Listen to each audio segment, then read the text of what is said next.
So you may have already tuned in to some of our Tobii Dynavox Snap webinars already over the last few weeks and downloaded the free version of Tobii Dynavox Snap. If not, you can find it in your Windows Store and App Store, and you can access it really easily.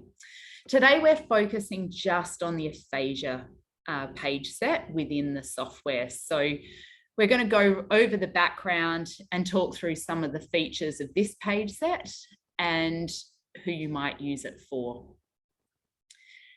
So Tobii Dynavox Snap, just to quickly go over it broadly, it's available on a range of hardware, iPad, iOS, any Windows 10 computer device, and also the Tobii Dynavox dedicated devices. Within the software, we've got a range of page sets: core first, scanning, pod, text. So if you're looking for any information around these other page sets, tune in to any of the upcoming webinars or the recorded ones on those page sets. So in terms of the Aphasia page set, it was developed by the Tobii Dynavox clinical team who I think there's about 6 speech pathologists on the team. They put it out and research with users. They do some user testing. They look at the background evidence in the scientific literature in order to develop this page set. So the background to this one is really thinking about a life participation approach to aphasia, and that the page set has a collection of tools for supporting communication throughout daily life. So we're looking at a really broad set of tools that you can use with adults with aphasia. It is designed to be customized to the person. So they've got some ideas and suggestions within the page set for vocabulary, but be aware that you do need to customize this for your person. There is a really nice website and YouTube clips available on the Aphasia page set by Tobii Dynavox as well. So the main goals for this page set is to support speech. So we know for some people with aphasia, they still have verbal speech, they just have difficulty accessing speech. So one of the goals of this page set is to help people access their language, to support communication broadly in different environments, and to participate in life. So this is the lens in which this page set has been created. You'll notice when we get into the software that you'll see lots of different tools. It really is designed around multimodal communication. We know that we use lots of different ways to communicate thoughts, opinions, ideas, and different tools that suit different situations. They suit different communication partners.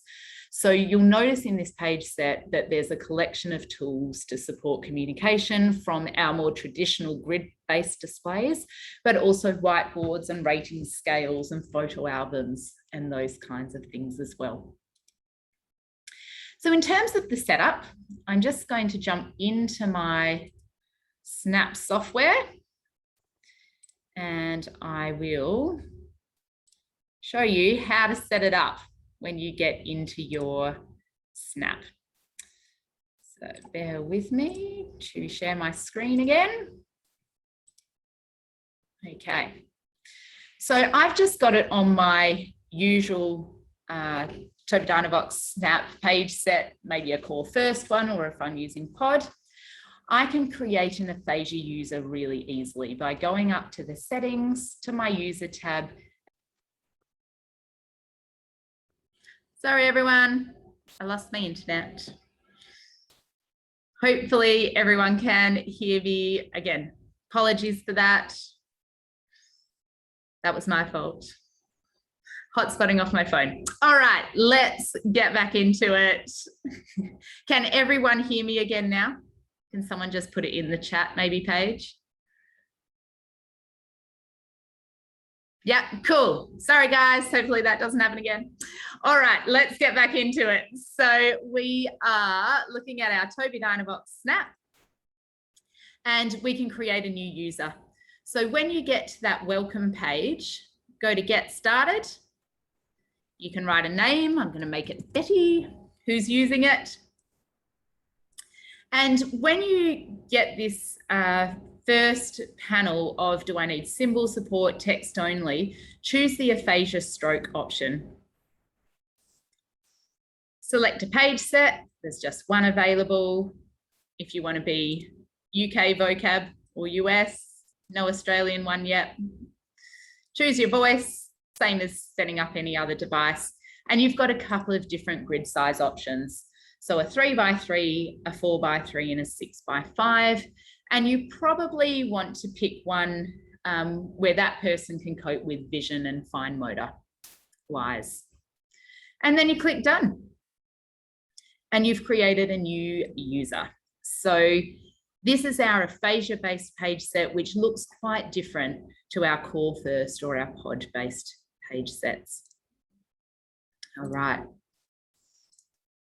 So from here, once you've set it up, you'll notice that there's a couple of different tools within the software.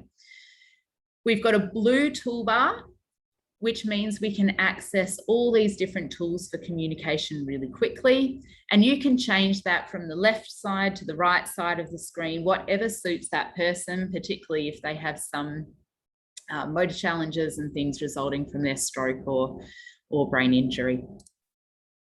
You've got word lists. This is probably what we traditionally know of AAC, having words organized into categories.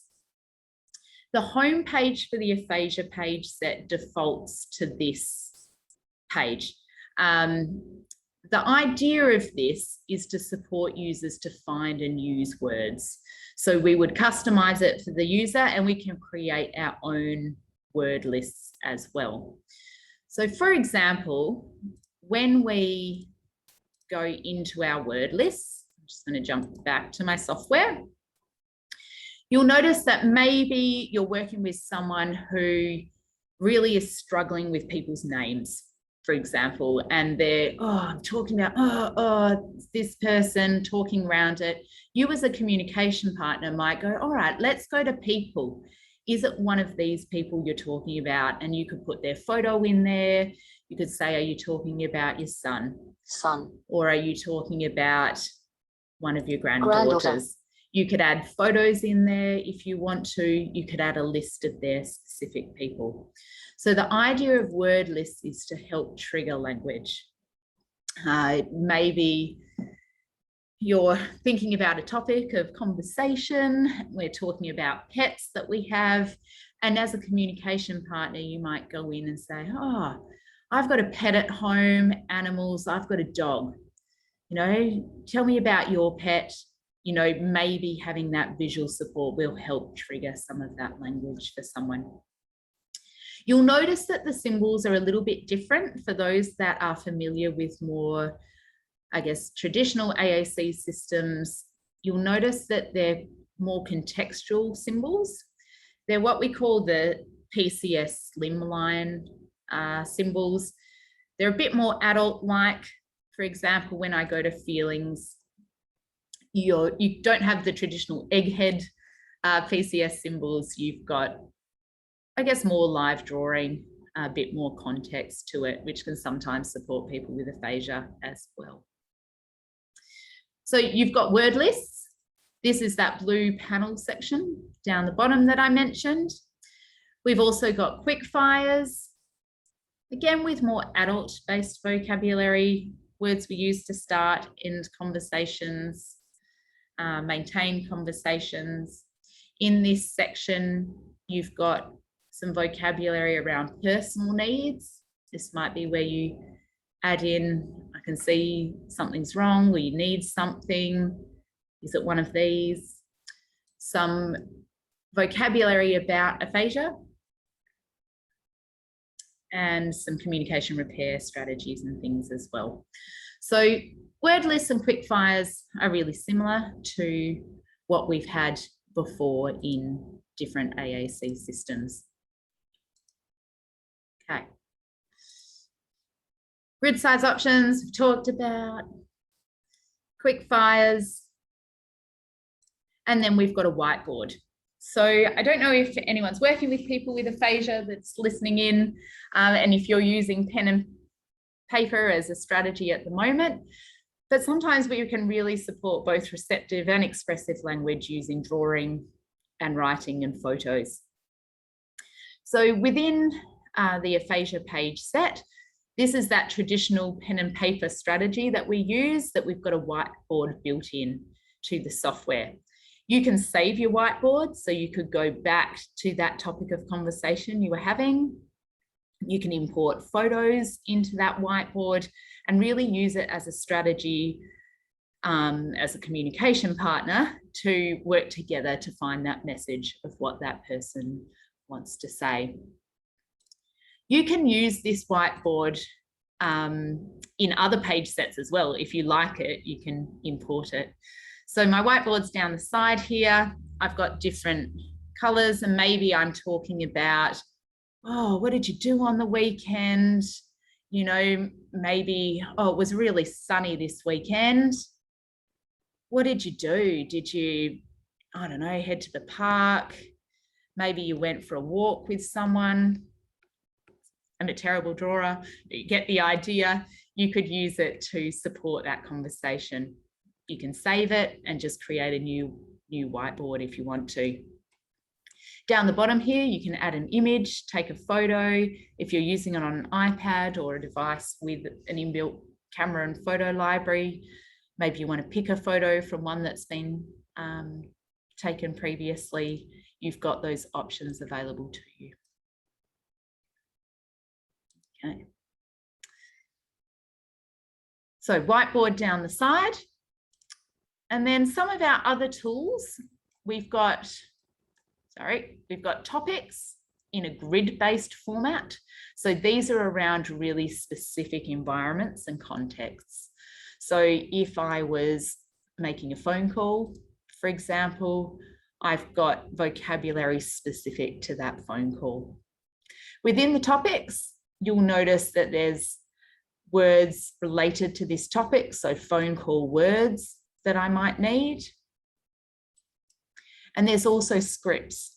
So if you've got a topic about maybe someone who really finds it difficult to sequence their phone calls and things, maybe you have a script and they work through it. Hi, how are you? Hi, how are you? I wanted to call you today. I was thinking of you. And they can work through that script. That script might be really handy for maybe medical appointments, where you want to have a script when you get to the doctor's surgery, when you get to the dentist and reception says who it is, maybe that person can work through the script to be able to participate in that environment. So you've got those options available. So these topics are in a grid-based form. There's also these same topics in a visual scene-based layout. So that same appointments topic, for example, we've still got our vocabulary, but what we do is edit this and put a photo of that person, their doctor's surgery, so that we're helping by giving that person context. And again, triggering that language of what this context is, what communication I need to make during this visit. So you do have that visual scene option as well within the Aphasia Page set. Okay, so topics, like I said, grid-based and a visual scene-based. Generally, we say try both, see what works for that person, and you probably would then hide and delete the one that you're not using because it's repetitive vocabulary. One of the big things with using these topics and visual scenes is to really edit it for that person's life. It's about them. It's a very individual approach. So edit the photos to that person, change the vocabulary to how they might say things. And you can customize from there really easily. We talked a little bit about scripts. So this is within the topics. It's a tool for practicing potentially verbal speech as well. Maybe you use it as an alternative to speech for some people. And again, you can personalize them all for your user.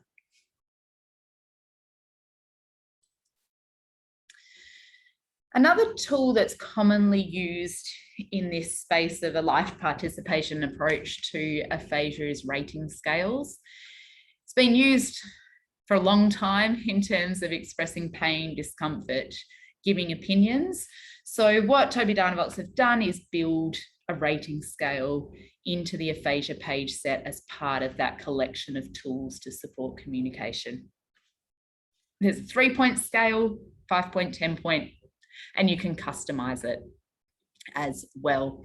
So within the software, you'll find it down the side. As you scroll down, you'll find rating scales, and you can see the different scales available. 1, 4. And you can edit these. If you wanted to, for example, in your topic about an appointment, maybe you've got a doctor's, like a doctor's topic or something, you could make a rating scale here if you wanted to kind of keep it all together. It's fully customizable in that way. So just another tool for supporting communication with people with aphasia. Other tools in here, a keyboard. Everyone's pretty familiar with keyboards. You can change the layout of the keyboard from QWERTY, alphabet, range of different layouts. You've got some text predictions still on your keyboard if that helps with spelling and literacy.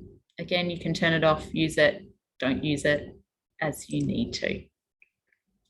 Within your dashboard is where you can find some tools like the time, day, date. Tuesday, the 24th of August 2021, 16:50. So that might be useful for some people who need that reminder of day and time. It's where you can control volume and things. You've got a calendar in here. So maybe you want daily activities for the day that you can edit. A weekly schedule of what's happening for that person. That might support conversation if you go back to the schedule and say, what were you doing yesterday? Those kinds of things. And then full calendars by month as well. August 19th. For example. So within our dashboard, we've got a few extra tools in supporting people with aphasia participate in different environments. The photo album, I think, is really handy. Again, customize to your person. You can change the label. Maybe there's a photo album of my family, maybe a photo album of my trip to Europe when I could travel. You can click on that. You can edit your photos, you can add text, and you can create a photo album. Again, thinking about communication, connection, having conversations with other people.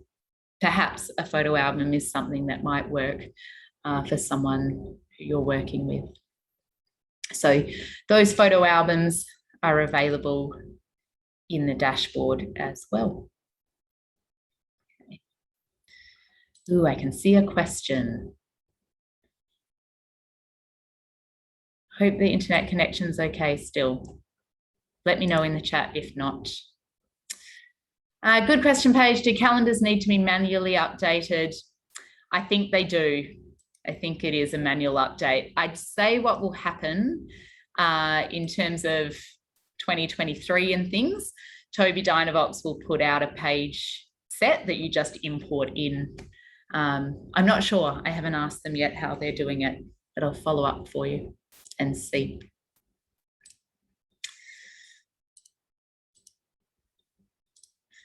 All right, just jump back. So rating scales, keyboards, dashboard. The other nice thing about this page set, particularly if you're new to working with people with aphasia or new to some of these tools, Tobii Dynavox have put together a whole set of resources for you. So there are training cards around aphasia and communication, which I think are really handy for communication partners. There's some activity and therapy guides, different assessment tools and handouts. So if you are new to this, or you're thinking, you know what, I'm pretty limited in the supports I can provide, this might be a really good way to think about it. So I'll just show you a couple of them before we finish off. Okay, so this is like one of the handouts, ideas for therapy and everyday use.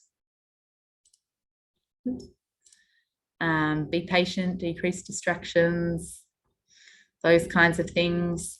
These are the training cards where we get frequently asked questions about AAC, a bit about aphasia and communications, some facts around understanding, written expression, multimodal communication strategies, different strategies you can use, what a life participation approach is for aphasia,